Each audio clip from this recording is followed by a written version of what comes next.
Fala aí, turma. Tudo bem com vocês? Que saudade que eu tava de vocês. Tudo bem? Olha só, galera. A gente aqui vai revisionar, tá bom? Aqui o conteúdo que a gente trabalhou ao longo do ano passado, tá? Então, nessas próximas semanas, nós estaremos aqui abordando os temas que nós tratamos no ano passado, para a gente poder fixar, relembrar, porque é fundamental para a gente entender ao longo desse ano, perfeito? Então, nessas próximas semanas, nós vamos revisionar o primeiro bimestre do ano passado, nas outras semanas, o segundo, o terceiro e, finalmente, o último bimestre, o quarto, ok? E aí a gente vai aqui trabalhar e refrescar a memória de vocês de tudo que a gente já viu, tá bom? Então, isso é fundamental porque, para a gente prosseguir aqui no conhecimento histórico, é fundamental que a gente conheça os períodos, é fundamental que a gente conheça os momentos históricos fundamentais para a gente compreender toda a realidade histórica, tá bom? Então, esse arquivo aqui, que está aparecendo na tela para vocês, vocês também vão receber, tá? Se já não receberam, talvez esteja com um layout um pouco diferente, tá? Porque aqui para mim foi o bruto aqui que eu mandei. Então, o mesmo conteúdo que está aqui na tela é o mesmo conteúdo que vocês receberão. Com certeza o papel que vocês vão receber vai estar muito mais bonitinho do que esse. Mas o que importa não é a aparência, mas sim o papo, a conversa, o conteúdo, que é o fundamental. Perfeito, gente? Vamos lá? Olha só, gente. Na semana de hoje, nós vamos aqui relembrar e abordar novamente o conteúdo do primeiro bimestre. Então, na aula de hoje, nós vamos abordar aqui a temática da Primeira República no Brasil e o da Grande Guerra, da Primeira Guerra Mundial. Esses temas aqui, Revolução Russa e período entre guerras, nós veremos na semana que vem, na recapitulação seguinte, beleza? Vamos lá, galerinha. Olha só, esses temas do primeiro bimestre do ano passado são temas que tratam aí de assuntos importantíssimos para a gente entender o mundo de hoje em dia. E também, né, entender a história do Brasil. Então, quando a gente fala em Primeira República, nós estamos falando a partir do momento histórico em que surge do ano de 1889 e ele vai até 1930. Por que é muito importante a gente entender esse período histórico? Pois a República é totalmente diferente do regime político que nós tínhamos antes da República. Que nós tínhamos, qual era o regime político? Aquele que passa o poder de pai para filho, de mãe para filha. Qual é o nome? Começa com M, monarquia, né? Nós tínhamos, desde a independência do Brasil, a família real comandando o poder político do país, né? A partir ali de 1822 até o ano de 1889, nós tivemos um período histórico em que houve o regime político chamado de monarquia. E as características da monarquia, geralmente, elas estão ligadas muito mais a características tradicionais, né? Então, ou seja, existem os nobres, que são aquelas pessoas que apoiam o rei, aquelas pessoas que recebem algum tipo de privilégio naquela sociedade, né? Nós temos um regime em que não existe, por exemplo, a ideia de um impeachment de um rei, né? O rei, ele foi escolhido por Deus e ele é uma pessoa que está ali para representar o povo. E aí nós tivemos com Dom Pedro I e Dom Pedro II como chefes de Estado durante o regime monárquico, né? O regime de Dom Pedro I foi mais curtinho, mas o de Dom Pedro II, ele ficou quase 50 anos no poder. Você imagina que exista algum presidente que fique 50 anos no poder? Não tem como, senão não é república, né? E a partir do momento em que nós temos a proclamação da república, nós temos uma mudança total na sociedade brasileira no que se refere aos aspectos políticos, beleza? O que é interessante da gente relembrar é entender o porquê esse regime monárquico caiu.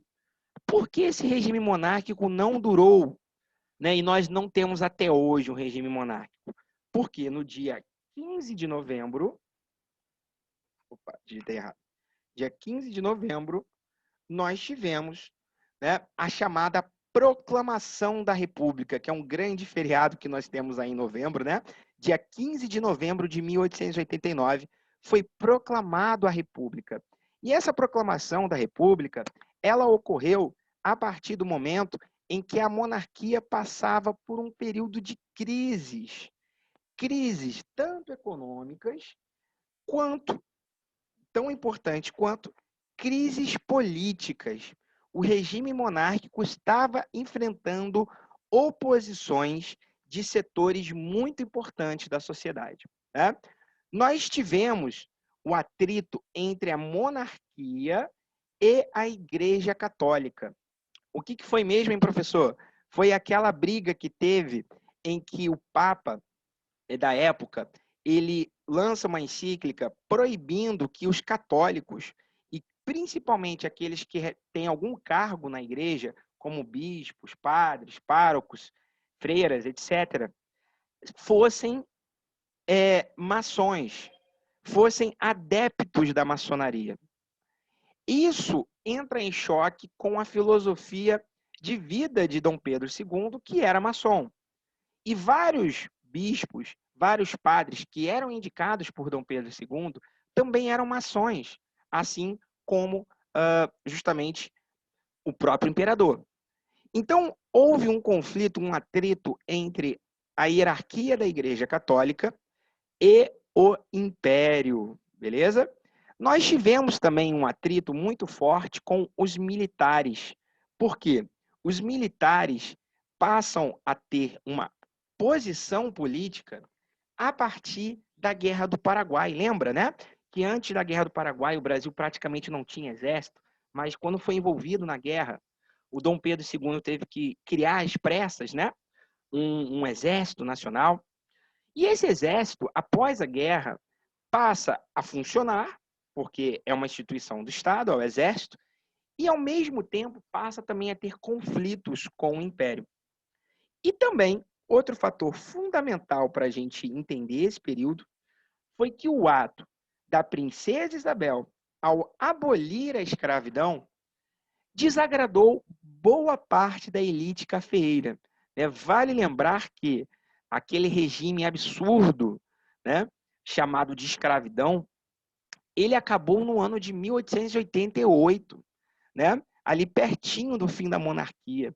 E qual era a queixa da elite cafeira? A queixa deles era que, se eles compraram os escravos e a princesa manda acabar com a escravidão, então eles queriam receber uma indenização pelos gastos que eles tiveram, né?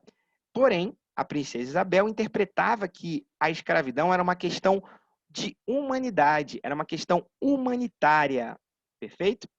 E essa questão, ela leva às últimas consequências em que ela abole a escravidão imediatamente, sem nenhum tipo de indenização à elite cafeira, que acaba fazendo oposição junto com a Igreja Católica e junto com os militares, que propicia o 15 de novembro de 1888, que foi a abolição a proclamação da República, ok? Dentro desse poder republicano que surge em 1889, nós temos dois tipos de posições políticas. Nós temos aquela defendida pelos militares, que tem a ideologia chamada de positivista. O que é a ideologia positivista? É a ideologia que pregava um poder central muito forte. Então, ou seja, aquele que fosse presidente poderia ter poder de influenciar todos os estados da nação. Então, os militares, eles defendiam um projeto, vamos dizer assim, mais centralizador, mais autoritário, para justamente estabelecer o poder de forma centralizada. Porém, As pessoas civis, ou seja, não militares, elas tinham uma ideologia, no geral, chamada de federalista. O que é o federalismo? É o mesmo modelo político muito parecido com os Estados Unidos. Não tem nos Estados Unidos, né? Tem estados que pode porte de arma e tem estados que não pode. Tem estados que tem cadeira elétrica e tem estados que não pode. E por que existe essa diferença? Porque lá nos Estados Unidos, os estados têm mais autonomia frente ao poder central. Portanto, o que os federalistas brasileiros queriam? Fazer com que os estados tivessem autonomia para fazer as suas próprias leis, ter as suas câmaras legislativas, ter um poder independente do estado, do Distrito Federal, independente da capital. Então, um conflito que vai descambar em várias guerras civis, né? Em vários conflitos, como a gente viu no ano passado, vai estar muito envolvido nesses dois projetos que são opostos: os positivistas centralizadores e os federalistas que querem um poder descentralizado, né? Vale lembrar que esse poder republicano, a chamada Primeira República, ela também conhecida na história como o período oligárquico. Ou seja, o que é o oligárquico? A oligarquia é justamente aquelas poucas pessoas que governam. Ou seja, se república você imagina que você possa escolher as pessoas que você quer que te representem, né? Se você, numa república, tem o direito ao voto, à participação no poder, nessa primeira república brasileira, o que a gente vai ver é que são poucas pessoas que participam diretamente do poder, que são os políticos. Esses políticos, eles têm um grande acordo e conchavo com figuras do interior do Brasil chamado de coronéis. Quem eram esses coronéis? Geralmente eram pessoas que tinham muito poder local, como naquela época, né, não havia nenhuma lei que restringisse o porte de arma, posse de arma. Muitas pessoas ricas, para ter o poder, o que eles faziam? Pagavam pessoas para trabalhar para elas armadas, que eram chamados capangas, né? Essas pessoas, né, os coronéis, eles tinham um poder muito forte nessa república, porque ao invés de você que quer se candidatar à política pedir voto ao povo, você ia diretamente ao coronel, porque naquela área onde o coronel exerce o poder, ele consegue fazer com que todos os votos naquela área sejam garantidos para você, candidato. Então, o coronelismo é uma das bases de sustentação dessa república que vai sofrer muitas críticas, que é a chamada República do Café com Leite, né? O que é a República do Café com Leite? 4 anos no poder um paulista, 4 anos um mineiro. E aí vai revezando 4 anos paulista, 4 anos os mineiros. Como que sempre havia a decisão de que esses dois estados comandariam a República? Vinha justamente a partir dessa visão do apoio dos coronéis que garantiam os votos, né? E é óbvio que todo esse regime republicano sofre duras críticas, sobretudo ali no período, né, da chamada Revolta da Chibata, por conta da memória da escravidão que ainda estava muito próxima, a Revolta da Vacina, né, Revolta de Canudos. Enfim, nós tivemos várias revoltas que, de alguma maneira, mostrava a insatisfação do povo perante esse regime republicano que nós tínhamos no país. Beleza? E, para encerrar aqui, vamos comentar brevemente sobre a Primeira Guerra Mundial, porque a Primeira Guerra Mundial é o primeiro grande conflito em que morre, né, ali mais de 5 milhões de pessoas. Infelizmente, a Primeira Guerra Mundial, também chamada de Grande Guerra, não parou por aí, né? Porque se teve a primeira, houve a segunda. E a Segunda Guerra Mundial matou muito mais do que a primeira. Mas essa Primeira Guerra Mundial foi uma guerra em que envolveu as principais potências da Europa que estavam em conflito em disputa por colônias na África e na Ásia. Então, de um lado, você tinha ali a Tríplice Entente, né? E aí encabeçado principalmente pela França e a Inglaterra. E de outro lado, você tinha a Tríplice Aliança, que era encabeçada pela Alemanha e a Itália. Ora, qual era o conflito entre eles? Era que a Entente, França e Inglaterra, tinham colônias na África e na Ásia. E a Aliança, a Itália e a Alemanha, eram países que estavam ricos, industrializados, porém não tinham colônias pelo mundo. Então esse conflito ele se inicia no ano de 1914, e aí nós vamos ver cenas brutais da história da humanidade, sobretudo no período chamado de Guerra de Trincheiras. O que eram as guerras de trincheiras? Eram guerras, conflitos travados em buracos. Esses buracos eram propícios justamente à disseminação de doenças, né? Uma das grandes causas de morte da Primeira Guerra Mundial não foi nem tiro, mas sim doenças. Pandemias, como, por exemplo, a gripe espanhola. Né? A gripe espanhola, que foi tão comparada aí durante esse período da pandemia com a Covid-19. Né? E o que possibilitou a expansão, a disseminação dessa doença? Foi o contato muito próximo em locais extremamente insalubres, contato entre soldados nas trincheiras.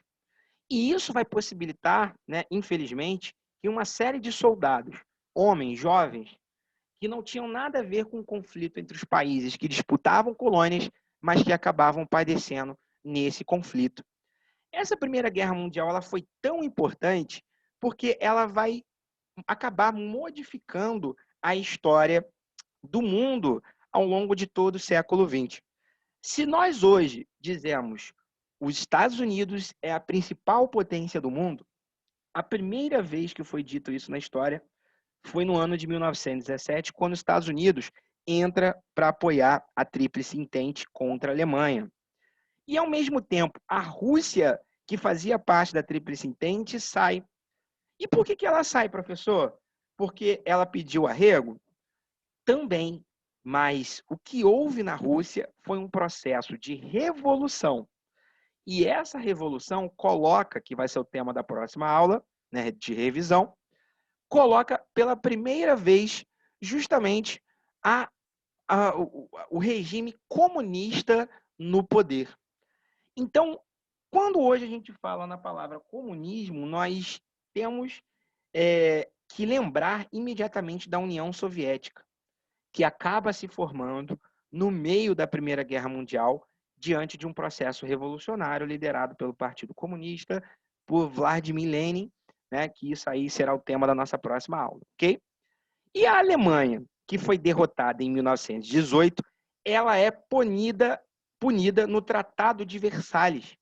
Esse Tratado de Versalhes foi, na verdade, um arrasamento da Alemanha, um vexame da Alemanha internacional, porque os países vencedores, França, Inglaterra e Estados Unidos, impuseram à Alemanha um tratado que limitasse e que fizesse a Alemanha perder a força.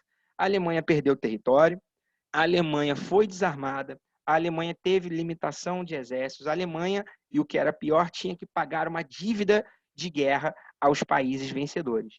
E isso vai fazer com que os alemães nutram um sentimento de revanche, um sentimento de ódio perante os outros países da Europa, que vai descambar no nazismo e que vai levar para a Segunda Guerra Mundial, mas isso aí vai ser só depois. Galera, show de bola, belezinha? Refrescamos aqui a memória? Valeu, até semana que vem.